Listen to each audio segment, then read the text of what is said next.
Well, hello parents, and welcome back to another version of Rockabye Starcraft.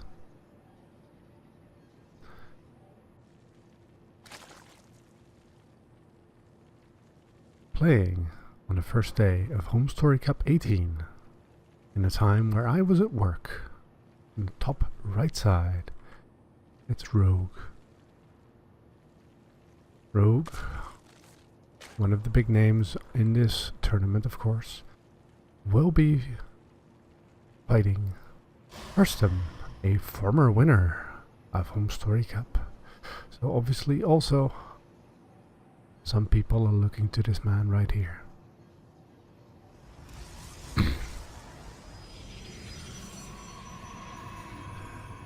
So, purpose of this series, if you are a parent and you have a baby that needs soothing, but you also like your Starcraft, and such as myself, you don't have time to watch live tournaments, or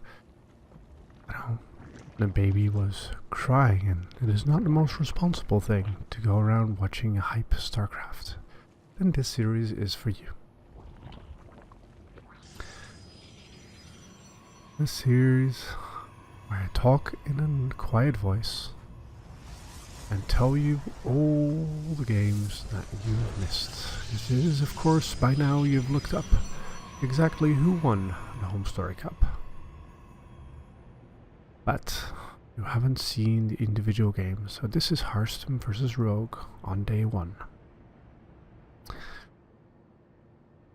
Rogue going for a hatch first, followed by a pool, and he's got gas for that speed pretty soon. Going for an early third. Comfortable that he can hold that either his opponent is not going for any aggression, or that he can hold it. Rogue is of course one of the top Koreans, and while Harstem is by no means... What's wrong with your little faceplate on top? There isn't. While Harstem is of course a player not to be trifled at, he is not Korean, and as such,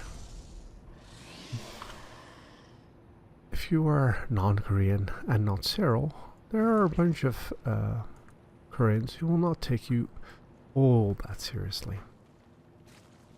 Taking out of gas, keeping one in, just making sure you get a little bit of that extra mineral income in this early part of the game, where you don't really need that much gas as Zerg, to be honest. It has a little low look inside, but Harstem with the shade out.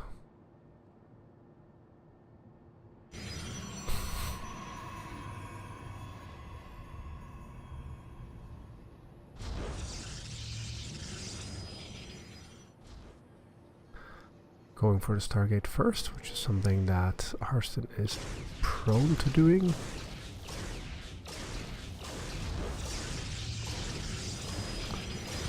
And this is going to be scouted, including the Robo by Rogue. Rogue is going to see whether his opponent was good enough to build a wall up, and yes he was.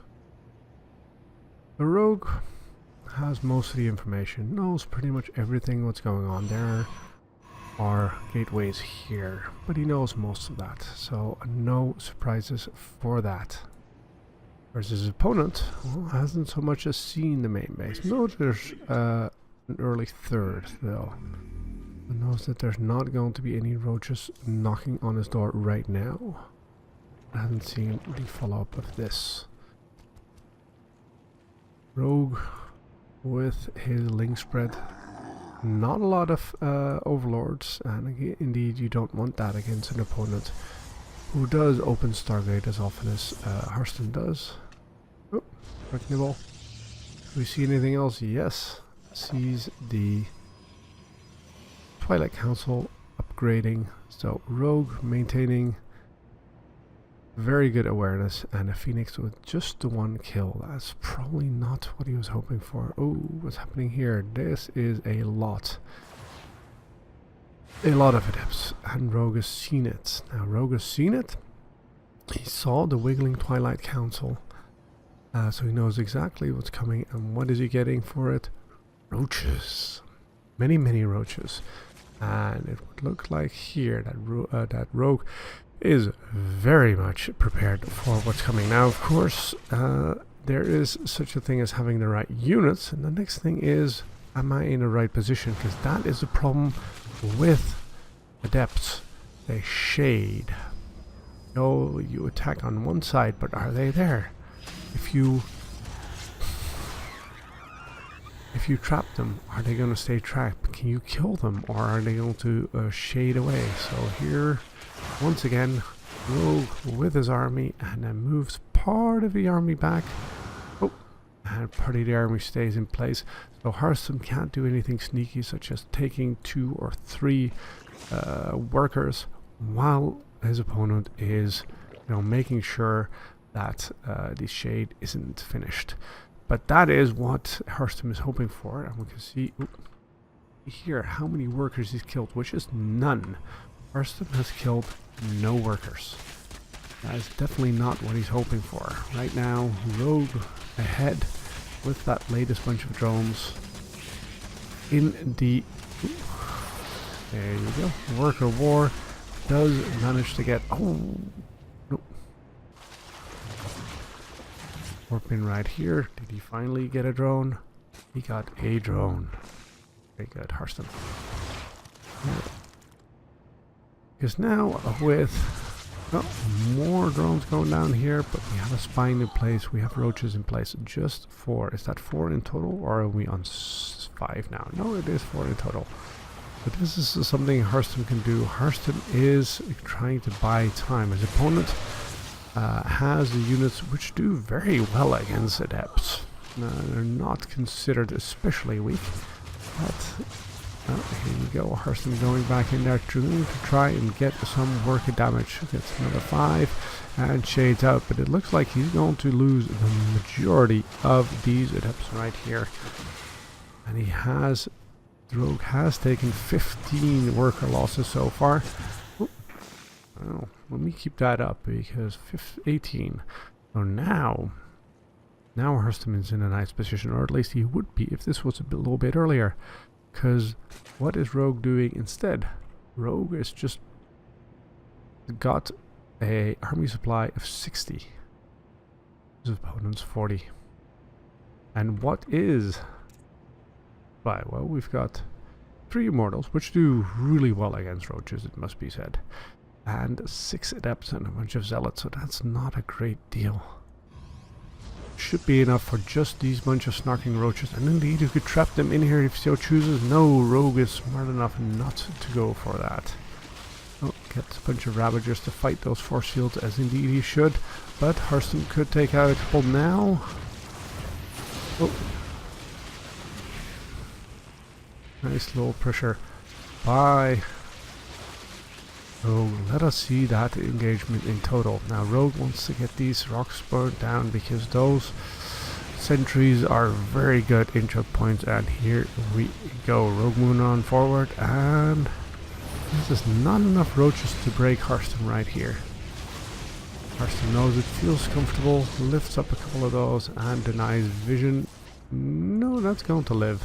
Instead, going to take out the more expensive Ravagers. Ravagers, of course, are available for the cost of a Roach, which is, off the top of my head, 75 minerals and 25 minerals, but then require another 75. Ooh, did not see that Muto switch coming, and again, somebody with already Phoenixes out.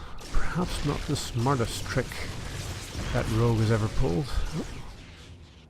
Pay attention here, don't just blindly follow them. If those mutas rear back on you, you will in fact lose all of them.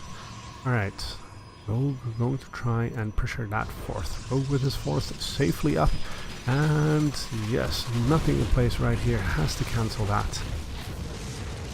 Here come those mutas once again, but with 5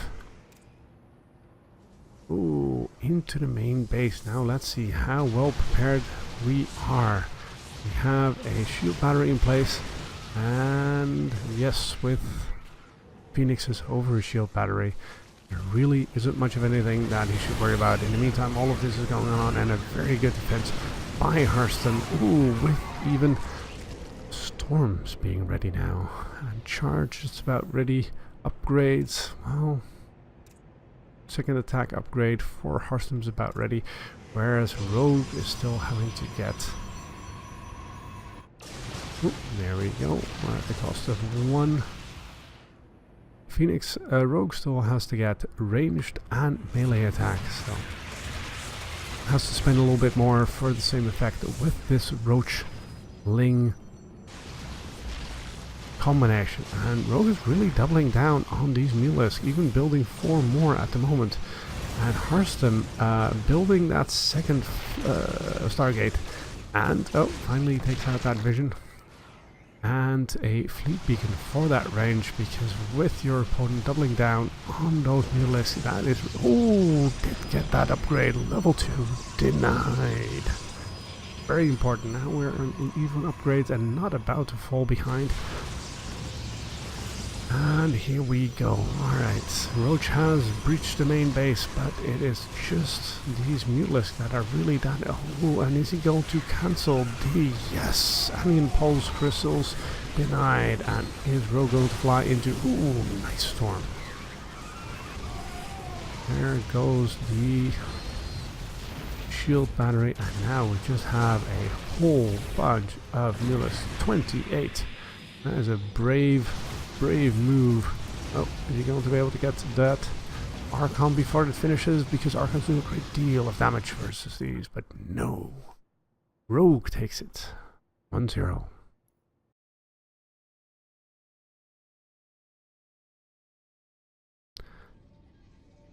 So, you're still walking around with your baby. Maybe they've settled down a bit. Maybe they're still crying. But they're not down yet. They're not asleep. Let's go into the second game of Rogue versus Harstem. Over on this side, playing for Asterion, is Harstem. Over this side, playing for... Is Rogue part of a team? Is he still part of Janir? He doesn't have the clan tag. Anyway, Rogue.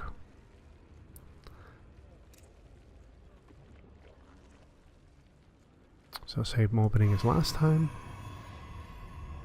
And let us see where this takes us. Takes us on a journey where we rock our baby to sleep. And hopefully they'll be down just as we say. GG.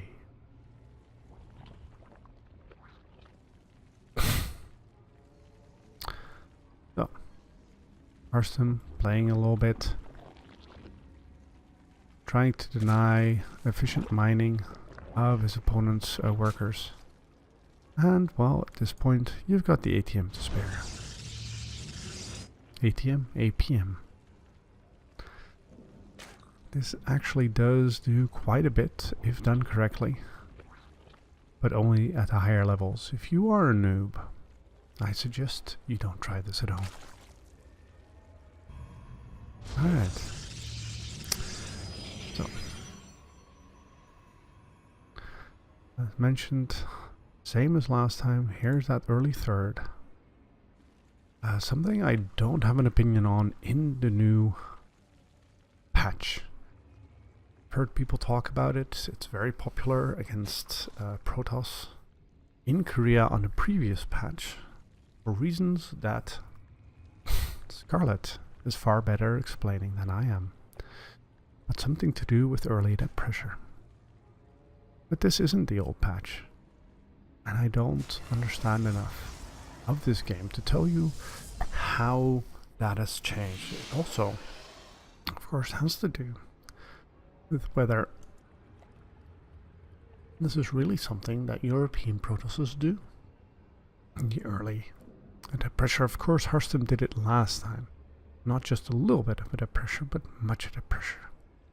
Harstem is going to try and walk in once again and shade out. You have two choices with an adept. You can shade in or shade out, and Harstem trying to make sure that his adept stays alive, doesn't take any serious damage. She did a little bit though, lost quite a few hit points. Where's that Phoenix? There it is. Let's see if we can keep the tech secret this time. Ooh, and going for an Oracle follow-up. Alright, so that is the difference.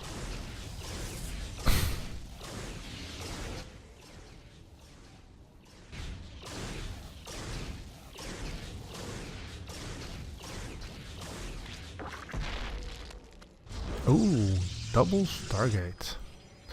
Now this is a little bit where you can see, both of these players, or at least Harstem, did quite a bit of the new patch with the balance patch mod. So he knows what he's doing. But 2 gates was something that Protosses used to do under the previous patch. Now, is it still as powerful here? Well, this is not the best start for Harstem, that is for sure. Is there anything in the third base? Yes. Does it include a spore crawler? Also yes. So, Harstem with the early Oracle, not doing great of early game damage, although should pay attention that his opponent sacrificed 2 drones or 2 spore crawlers. Just 2, not 3. Being comfortable enough with those queens which he had in place, and that the opponent usually goes either side, that he doesn't need one in the middle one. So he gets one now, so he saves a minute or so of income from that drone. And it is these kind of advantages that really set apart your pros from your merely good players. Alright, Harstem saved up his phoenixes, didn't show them to his opponent, and here they are now. They were spotted almost right away, which isn't identical, which isn't ideal. His opponent can work with it. This should be enough to do quite a bit of damage to a mineral line, even if there is a spore crawler inside. And there's 2, or at least the second one is being built right now. Alright, 5 drones right there. And let's see if we can take a queen. Yes, we can. We should be able to kill this before the other spore crawlers goes down. And we get to 7 drones. Very nice.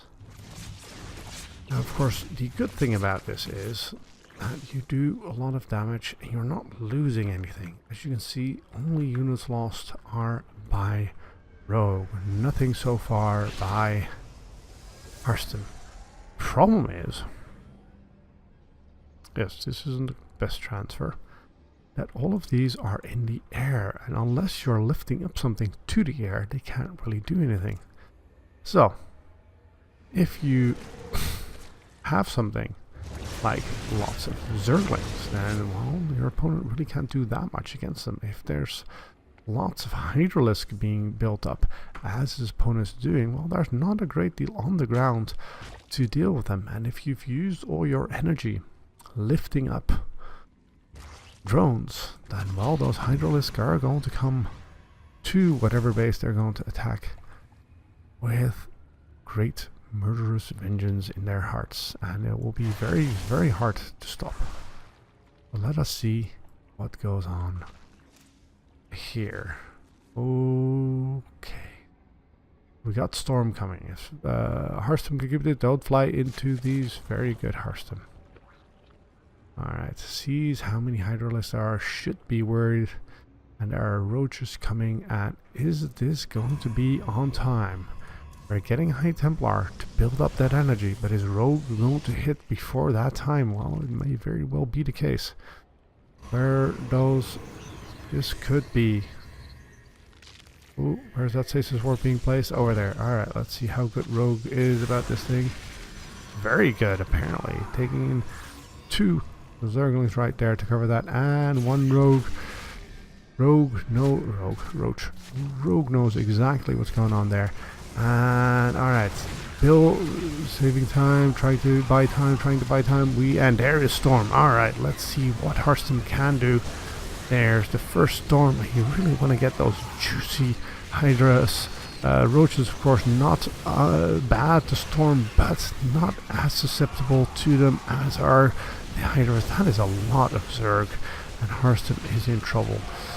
Reinforcing with Zerglings is Rogue and pushing on down, and there goes the greatest force field of the Protoss, with the Nexus being brought down. Oh, the Nexus being allowed to live.